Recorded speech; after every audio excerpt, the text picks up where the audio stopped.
हाय दोस्तों, मैं श्रीकांत सर फिर एक बार उड़ान सेना रिटेन में आप लोग को स्वागत करता हूं। नए वीडियो के साथ एक बार फिर मैं हाजिर हुआ हूं, जिसमें बहुत ही अच्छे क्वेश्चन डाला गया है। तो मैं आशा करता हूं कि आप लोग अच्छे होंगे और अच्छे तरीके से तैयारी कर रहे होंगे। तो चलिए, अगर चैनल पे आप नए हों तो ये चैनल को सब्सक्राइब कर लें और बेल आइकन को क्लिक कर लें। आपको स्क्रीन पे दिख रही होगी, ऐसा आपका चैनल लिखा होगा तो उस पर आप सब्सक्राइब पे क्लिक करके और जो ये बेल आइकन है इसको क्लिक कर लेना, ताकि जो भी नोटिफिकेशन है वो आपके पास सबसे पहले पहुंच जाए। तो और अपने दोस्तों में शेयर करना ना भूलें, ये सब कहना ना पड़े, आप लोग अपने स्वयं जानते हैं। शेयर कर दीजिएगा वीडियो के, ताकि सभी दोस्तों के पास पहुँच जाए। मेरा मकसद एक ही है कि ये हमारे बंदे जो भी इतने अच्छे से तैयारी कर दौड़ में और मेडिकल फिट होकर आए हैं, वो अपने रिज़ल्ट को अपने वर्दी तक पहुँचें। और मेरा कोई मकसद नहीं है कि हमें पैसा कमाना और ये सब। तो अगर ऑनलाइन अच्छा लग रहा होगा तो ऑफ़लाइन भी आ सकते हैं। मेरे पास उड़ान सेना भर्ती ट्रेनिंग सेंटर में चलाता हूँ, जो भूसंडा ग्राउंड में है, गया मानपुर बिहार में है। तो आप यहाँ आकर तैयारी किसी भी ट्रेड को कर सकते हैं, अच्छे तरीके से कर सकते हैं। कोई भी ट्रेड हो, फिजिकल हो या सब चीज़ यहाँ पे तैयारी होती है। तो चलिए, टाइम नहीं गवाते हुए हम अपने वीडियो को स्टार्ट करते हैं और क्वेश्चन को स्टार्ट करते हैं। तो वीडियो आप पहले देख रहे हो क्वेश्चन कि सबसे हल्का तत्व कौन है। तो सबसे हल्का तत्व कौन है? ए ऑप्शन है लिथियम, बी है हाइड्रोजन, सी है हीलियम और डी है कोई नहीं। तो चलिए, आंसर इसका सबसे हल्का तत्व कह रहा है। लड़कन बहुत सारे गड़बड़ाते हैं, तत्व पूछता है, धातु पूछता है, ठीक है, और गैस। ये तीन चीज़ में सबसे ज़्यादा लड़के गड़बड़ाते हैं। गैस एक पूछ देगा, एक तत्व पूछ देगा और एक धातु पूछता है। तो सबसे हल्का तत्व जो होता है वो होता है हाइड्रोजन। और अगर गैस की बात किया जाए तो सबसे हौला गैस जो होता है वो होता है हीलियम। गैस कहेगा तो हीलियम है, कंठस्थ कर लीजिएगा, गैस का हीलियम, ठीक है।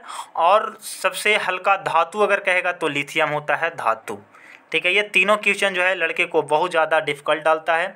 और ये तीनों क्वेश्चन जो है आप देखे होंगे कि कोई ना कोई एग्ज़ाम में जो है पीछे वाले में पूछा गया है। तो मैं जो भी क्वेश्चन डालता हूँ वो पीछे भी पूछा गया है, 10 साल 5 साल जो भी है वही क्वेश्चन मैं डाल रहा हूँ, ठीक है। तो चलिए आगे चलते हैं अगला क्वेश्चन के साथ। दूसरा नंबर क्वेश्चन, सबसे भारी धातु कौन है? टाइम लगेगा लेकिन आपको समझ में ज़्यादा आएगा, ठीक है। सबसे भारी धातु कौन है? तो अभी मैं हौला धातु बताया था, तो आप समझ रहे हो कि भारी कौन होगा। तो भारी जो होता है, ए ऑप्शन है लिथियम, बी है आपका प्लेटिनम, सी ओस्मियम और डी जर्मेनियम। तो सबसे भारी जो होता है ओस्मियम होता है, क्योंकि हौला भी मैं बताया था कि लिथियम होता है, ठीक है। तो चलिए अगला तीसरा नंबर है, ध्रुव पर गुरुत्वाकर्षण का मान होता है। ध्रुव पर गुरुत्वाकर्षण का मान कितना होता है? मतलब अधिक होता है या कम होता है या अपरिवर्तित? अपरिवर्तित मतलब कि कोई बदलाव नहीं होगा, सगर समान होगा ये, या फिर डी है शून्य। तो चलिए जल्दी बताइएगा। तो जल्दी इसका आंसर जो होगा ये होगा, गुरुत्वाकर्षण का मान ध्रुव पर अधिक होती है। ध्रुव पर अधिक होगा, विषुवत रेखा पर कम होगा और केंद्र पर जो होता है वो शून्य होता है। ये तीनों क्वेश्चन बहुत ही इंपॉर्टेंट है। केंद्र पर शून्य होता है, विषुवत रेखा पर कम होता है और ध्रुव पर अधिक। ध्रुव पर यानी जहां हम लोग हैं, पृथ्वी का ऊपर वाला भाग। सिमलीपाल पक्षी अभयारण्य कहाँ है? सिमलीपाल राष्ट्रीय पक्षी अभयारण्य कहाँ है? ए गुजरात, बी महाराष्ट्र, सी उड़ीसा, डी बिहार। तो जल्दी इसका आंसर आप लोग कर लिए होंगे कि ये जो सिमलीपाल राष्ट्रीय पक्षी उद्यान है यह है उड़ीसा में। क्लियर? चलिए आगे चलते हैं 5 नंबर। तो 5 नंबर क्वेश्चन है कि राष्ट्रमंडल खेलों का जो आयोजन पहली बार कब हुई थी? ठीक है, तो राष्ट्रमंडल खेल का आयोजन जो है आप देख रहे होंगे। तो ए में है 1930, बी है 1951, सी है 1896, डी है 1920। तो आपका आंसर आ गया होगा, राष्ट्रमंडल खेल का आयोजन 1930 में किया गया था। कब किया गया था? 1930 में, ठीक है। चलिए 6 नंबर क्वेश्चन है, वायुमंडल में बादलों का तैरने का कारण है। तो वायुमंडल जो है बादलों तैरती है। अगर आप देखे होंगे कि आकाश में बादल तैर रहा है, वायुमंडल के जगह पर आकाश भी कहीं कहीं देगा, तो वो जो तैरती है वो क्यों तैरती है? आपका ए ऑप्शन है अधिक घनत्व, बी है कम घनत्व, सी है वर्षा के मौसम के कारण, या फिर आसमान बड़ा है इसलिए। तो आपको डिफ़िकल्ट ऑप्शन देगा, लगेगा कि सब आंसर इसमें सही ही है। तो जो है वायुमंडल बादल तैरती है, तो वो जो है कम घनत्व के कारण, घनत्व अगर ज़्यादा हो जाती है तो तैरना बंद हो जाती है, कम होता है जिसके कारण तैरता है। आगे है 7 नंबर, कौन सी गैस वायुमंडलीय ताप में वृद्धि करता है? जल्दी इसका आंसर दीजिएगा। ए है CO2, बी है NO2, सी है H2O और डी है CO। यानी ए है कार्बन डाइऑक्साइड, बी है नाइट्रोजन ऑक्साइड और सी है ये जल का फार्मूला और ये जो है कार्बन मोनोऑक्साइड। तो इसका आंसर जो है वायुमंडलीय ताप को वृद्धि करती है वो होती है carbon dioxide. Clear. 8 number question है कि जीवाणु जनित रोग यानी जीवाणु से होने वाला रोग के बारे में बताइए। जीवाणु जनित रोग कौन है? तो ए है हैजा, बी है तपेदिक, सी है प्लेग और डी है सभी। तो जल्दी बताइएगा, जीवाणु यानी बैक्टीरिया से होने वाला रोग के बारे में आपसे पूछा जा रहा है। तो इसका आंसर जो है हो जाएगा सभी, क्योंकि हैजा, तपेदिक और प्लेग ये तीनों रोग जो है जीवाणु से होता है। इसका ट्रिक मैं वीडियो में पहले डाल चुका हूँ, तो कृपया करके इस डिस्क्रिप्शन में उस लिंक डाल दूँगा जीवाणु और वायरस दोनों का, तो बैक्टीरिया और वायरस दोनों का, तो उसे देख लीजिएगा, डिस्क्रिप्शन में होगा। क्लियर। आगे है 9 नंबर कि RBC का निर्माण कहाँ होता है? तो ए ऑप्शन है पलीहा, बी है अस्थि मज्जा, सी है लीवर, डी है कोई नहीं। तो RBC का निर्माण जो होता है वो होता है अस्थि मज्जा में। ख इज द राइट आंसर, अस्थि मज्जा में। क्लियर। 10 नंबर है बायोगैस किसे कहते हैं, यानी बायोगैस का फार्मूला क्या होता है? तो बताइएगा जल्दी बाबू। ए है ब्यूटेन, सी है प्रोपेन, डी है मीथेन, सी है मीथेन और डी है सभी। तो जल्दी बताइएगा इसका आंसर। तो इसका आंसर इज राइट हो जाएगा ग, जिसे सी बोलते हैं, मीथेन। ठीक है, मीथेन यानी CH4, ये भी आपको डायरेक्ट दे सकता है, तो CH4। क्लियर। वर्दी की जोश है तो ज़रूर हमसे जुड़ें और हमारे YouTube चैनल को सब्सक्राइब करें, वर्दी को बहुत ही पाना आसान हो जाएगा। तो अगला है अम्लीय वर्षा किसे होता है, यानी अम्लीय वर्षा जो होती है वो कैसे होती है, ये इसका क्या कारण है? तो जल्दी, ए है आपका SO2, बी है NO2, सी है दोनों और डी है CO2। तो इसका अम्लीय वर्षा जो होता है वो हो जाएगा इसका आंसर ग, यानी दोनों से होता है। SO2 और NO2 आपका आंसर रहेगा। तो SO2 NO2 आप कंफर्म, क्योंकि हम यहाँ पर आपको याद करवा रहे हैं, याद कराने के मकसद से दे रहे हैं, इसलिए आपको दोनों दे रहे हैं। ठीक, वहाँ पर एक भी रह सकता है या फिर दोनों रह सकता है, आप कर लीजिएगा। 12 नंबर है कि ध्वनि ऊर्जा को विद्युत ऊर्जा में परिवर्तित करने वाला यंत्र कौन है?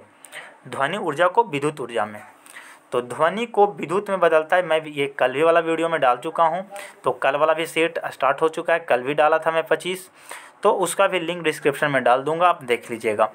तो विद्युत ऊर्जा को ध्वनि ऊर्जा को विद्युत ऊर्जा में जो बदलता है उसका आंसर है माइक्रोफोन, क्योंकि डायनेमो जो है यांत्रिक को विद्युत में बदलता है और लाउड स्पीकर जो है विद्युत को ध्वनि में बदलता है और विद्युत मोटर जो है विद्युत को यांत्रिक में बदलता है, क्योंकि इसे हम विद्युत देते हैं तब ये चलना स्टार्ट करता है, इसे विद्युत देते हैं तब ये बजना स्टार्ट करता है और ये जब घूमता है, स्पीड होता है, तब ये हमें विद्युत देता है। तो घूमना स्पीड यानी यांत्रिक हो गया, यांत्रिक से विद्युत, लाउड स्पीकर यानी विद्युत दिए तो फिर ध्वनि देने लगा और विद्युत मोटर जो है जब इसे विद्युत देते हैं तो ये आपका यांत्रिक में स्टार्ट हो जाता है चलना। तो ये सब आप अपना प्रेजेंट ऑफ माइंड से कर सकते हैं, इसको रटना नहीं है। कोशिका की शक्ति घर किसे कहते हैं, यानी कोशिका का पावर हाउस। ठीक है, पावर हाउस किसे कहते हैं, शक्ति गृह। तो ए ऑप्शन है लाइसोसोम, बी है राइबोसोम, डी है माइटोकॉन्ड्रिया, ए लाइसोसोम, बी राइबोसोम, सी माइटोकॉन्ड्रिया और डी नन ऑफ दीज। तो चलिए जल्दी इसको करते हैं। तो इसका हो जाएगा सी जो होता है, इसका हो जाएगा पावर हाउस जो कहते हैं वो माइटोकॉन्ड्रिया को बोलते हैं। क्लियर। अगला क्वेश्चन है, क्योंकि देखिए लाइसोसोम को कहते हैं आत्महत्या की थैली। ठीक है, आत्महत्या की थैली लाइसोसोम को कहते हैं और राइबोसोम जो है ये प्रोटीन का फैक्ट्री होता है। ठीक है, और ये जो होता है पावर हाउस कहलाता है, शक्ति गृह। तीनों आप आंसर कर लीजिएगा, ठीक है। ऑप्शन आपके सामने।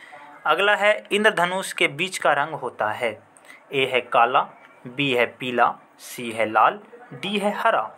तो इंद्रधनुष का बीच का रंग है, मिडिल जो होता है, मध्य का रंग कौन सा होता है? तो मध्य का रंग जो होता है वो हरा होता है, घ हरा हो जाएगा। डी आंसर इज राइट, ठीक है।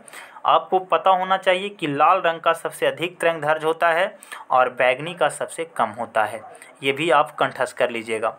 और रंग के बारे में अगर पढ़ें तो कहेगा आपका प्राथमिक रंग कौन सा होता है? तो RBG यानी रेड, ब्लू और ग्रीन, ये जो होता है तीन जो होते हैं वो मुख्य रंग होते हैं, प्राथमिक रंग होते हैं, बाकी सब इनसे मिलकर बना हुआ रंग है। तो आप याद कर लीजिएगा, रंग से रिपीट कर लीजिएगा। वीडियो को अगर नहीं अच्छे से सुन पाए तो दोबारा फिर से रिवर्स करके सुन सकते हैं। अम्ल का पीएच मान होता है, वीडियो स्किप ना करिएगा, वीडियो को पूरा देखिएगा, ये आप लोग से अनुरोध है। अम्ल का पीएच मान होता है तो 7 से कम, 7 से अधिक, 7 के बराबर और 0। तो आपका आंसर सामने है, राइट है, क्या है वो आप दीजिए जल्दी। तो आप सोच लिए होंगे कि क्या है। तो आप जानते होंगे कि पीएच मान जो है वो 7 पर ही निर्भर करता है। मिडिल पार्ट जो होता है पीएच स्केल का, आपसे पूछ सकता है कि पीएच स्केल का तट बिंदु कितना होता है, तो वो 7 होता है। 7 से कम होता है अम्लीय और 7 से अधिक होता है क्षारीय। तो इसका आंसर हो जाएगा क, 7 से कम, ठीक है। तो यानी 7 से कम आप जैसे ही देखें तो समझिएगा कि वो अम्लीय है और 7 से अधिक है तो वो क्षारीय है। क्लियर? चलिए, सीसा का एस्क कौन सा है? A option galena, B option monazite, C thorium और डी हेमाटाइट। तो जल्दी आंसर आप दे चुके होंगे। तो सीसा का एस्क जो है गैलेना है। कौन है? गैलेना। क्लियर? 17 नंबर क्वेश्चन देखते हैं। ठोस में ऊष्मा का संचरण होता है, यानी ठोस जो है, ठोस वस्तु कैसे गर्म होती है? तो इसमें भी बहुत सारा चारों ऑप्शन से मैं कराऊंगा तीनों से, तो आप देख लीजिए। ठोस से जो है, ठोस जो गर्म होता है वो चालन विधि से होता है। कौन सी विधि से? चालन विधि से। और गैस और द्रव जो होते हैं वो संवहन विधि से, ठीक है। गैस और द्रव ये दो चीज़ें होते हैं संवहन विधि द्वारा। और पृथ्वी हमारा जो गर्म होता है वो विकिरण के द्वारा होता है, ये कर लीजिएगा। पृथ्वी जो है विकिरण के द्वारा, संवहन गैस और द्रव, और ठोस जो है चालन विधि के द्वारा, ठीक है। तो जल्दी इससे ज़्यादा से ज़्यादा क्वेश्चन आपका हो पाएगा। 25 है लेकिन वहाँ पे आपके 50 हो जाएंगे, तो जल्दी करिएगा, आगे बढ़िएगा। वायु में ऑक्सीजन का मात्रा होता है, इसलिए स्किप ना करिएगा, पूरा वीडियो देखिएगा। वायु में ऑक्सीजन का मात्रा होता है, तो आंसर है आपका यहाँ पर जो राइट आंसर, आप जल्दी करिएगा। ए है 21, बी है 71, सी है 26 और डी है 10। तो ऑक्सीजन का जो मूल होता है वो होता है आपका 21%, लेकिन इसको कभी कभी आपको देगा 20.68%। तो इसको आप दोनों वैल्यू याद रखिएगा कि वायुमंडल में ऑक्सीजन की मात्रा कितना है, तो 20.68 या फिर 21%। कंठस्थ कर लीजिएगा, बहुत ही इंपॉर्टेंट है। और एक नाइट्रोजन से आता है जो 78% है। वायुमंडल में नाइट्रोजन 78, ऑक्सीजन 71, ठीक है। और एक जो 71% है ये आपको पूछता है हाइड्रोजन, हाइड्रोजन 71 और हीलियम जो है 26% है, ठीक है। तो ये जो है ब्रह्मांड में पूछता है कि ब्रह्मांड में हाइड्रोजन की मात्रा 71 और हीलियम 26% है, लेकिन वायुमंडल में नाइट्रोजन 78 है और ऑक्सीजन 21 या 6.8 इज राइट आंसर। आगे है 19 नंबर। हीरे का चमकना किस कारण से होता है? तो ए ऑप्शन है प्रवर्तन, अपवर्तन, बी है परावर्तन, डी है पूर्णांतरिक परावर्तन और ये सभी। तो आंसर इस राइट हो जाएगा। हीरा चमकना या मृगमृच का बनना, ये सब जो है पूर्ण आंतरिक परावर्तन पर निर्भर करता है। तो आपसे पूछ देगा हीरा चमकना या दृष्टि भ्रम होना किसके कारण है? दृष्टि भ्रम वही होता है जो मृगमृचा बनती है। आप देखे होंगे रोड पे चमकता हुआ पानी दिखता है, या फिर आप बालू उलू में देखते होंगे कि चमक रहा है, वहाँ पे जाते हैं पानी नहीं मिलता है, तो वही जो है मृगमृच का या दृष्टि भ्रम उसे कहते हैं। तो ये जो है पूर्ण आंतरिक परावर्तन के कारण है। ये आपके लिए बहुत ही इम्पोर्टेंट चैनल है जो आपको एक से अधिक क्वेश्चन करवाएगी, क्योंकि बार बार आपको बताया जा रहा है। आगे है कि भारत के प्रथम शिक्षा मंत्री कौन थे? आप लोग सपोर्ट करिएगा तभी हम आगे बढ़ पाएंगे और ज़्यादा से ज़्यादा मेहनत कर पाएंगे। अगर अच्छा लगे तो आप मेरे संस्था में आकर तैयारी कर सकते हैं। तो भारत के प्रथम शिक्षा मंत्री कौन थे? अभी भी टाइम है, क्योंकि 29 अगस्त को जो है वो गए यारों का टाइम फिक्स है और रिलेशन वाले की भी टाइम फिक्स है। कटिहार वाले की डेट बढ़ेगा भी तो 2 से 4 दिन बढ़ेगा, यानी सितंबर के फर्स्ट वीक में चांस बनती है, वो आपको ले लेगा एग्ज़ाम। ठीक है, तो कटिहार, दानापुर, मुजफ्फरपुर कोई भी बंदे अगर देखते हैं तो अपने भाइयों में शेयर करें और बताएं कि उनका एग्ज़ाम बहुत जल्द ही होने वाला है, अब टाइम नहीं लगेगा, क्योंकि अब जो है सब चीज़ से सेना वाकिफ़ हो चुकी है, आगे अब बढ़ने के लिए रेडी हो चुकी है। तो आगे भारत के प्रथम शिक्षा मंत्री, तो ए ऑप्शन है दादा भाई नौरोजी, बी है अब्दुल कलाम आज़ाद, सी पंडित जवाहरलाल नेहरू और डी इंदिरा गांधी। तो इसका आंसर राइट आंसर हो जाएगा ख, Abdul Kalam Azad is right answer. आगे है 21 नंबर क्वेश्चन, शाहनामा के लेखक कौन थे? तो शाहनामा के लेखक ए ऑप्शन है फरदौसी, बी है अब्दुल फजल, सी है बंकिम चंद्र चटर्जी और डी है बाबर। तो शाहनामा के लेखक जो हैं वो हैं फिरदौसी इज़ राइट आंसर। चलिए आगे चलते हैं। 22 नंबर, कामाख्या देवी मंदिर कहाँ स्थित है? ए है बिहार, बी है जम्मू कश्मीर, सी है अरुणाचल प्रदेश, डी है असम। तो जल्दी बताइएगा कामाख्या देवी मंदिर कहाँ स्थित है? तो ये जो है आपका असम में स्थित है, घ इज़ राइट आंसर। आगे चलते हैं। 23 नंबर, कुंभ मेला कितने वर्ष के बाद लगता है? जल्दी बताइएगा, आप लोग को पता होगा।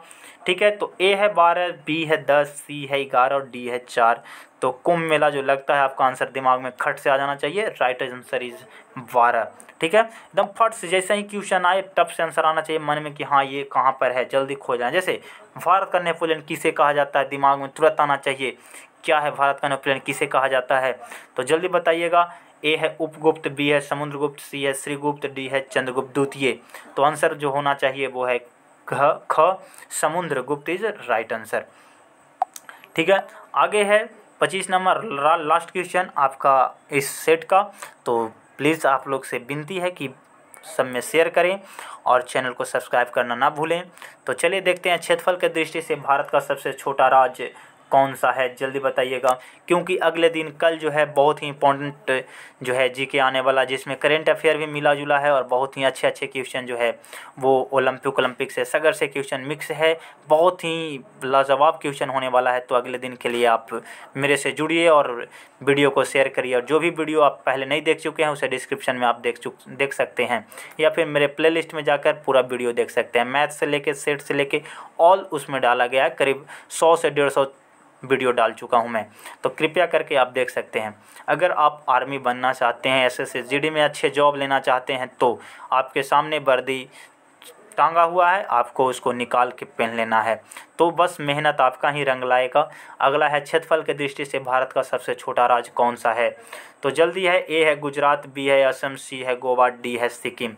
क्योंकि इससे भी ज़्यादा इंपॉर्टेंट आपको हम जो है उड़ान सेना भर्ती ट्रेनिंग सेंटर, हमारा जो अपना संस्था है, मैं वहाँ पे तैयारी करवाता हूँ और अच्छे अच्छे टीचर के साथ यहाँ पर तैयारी होती है बेहतर तरीके से और बहुत ही अच्छे तरीके से। आप देख सकते हैं कि मैं एक संस्था चलाने वाला हूँ, जो बता रहा हूँ इतना अच्छा, तो हमारे टीचर कितना अच्छा से बताते होंगे। तो बस इसका आंसर जो है आप लोग दीजिएगा और कमेंट में दीजिएगा। इतना ही कहकर जय हिंद, जय भारत, वंदे मातरम।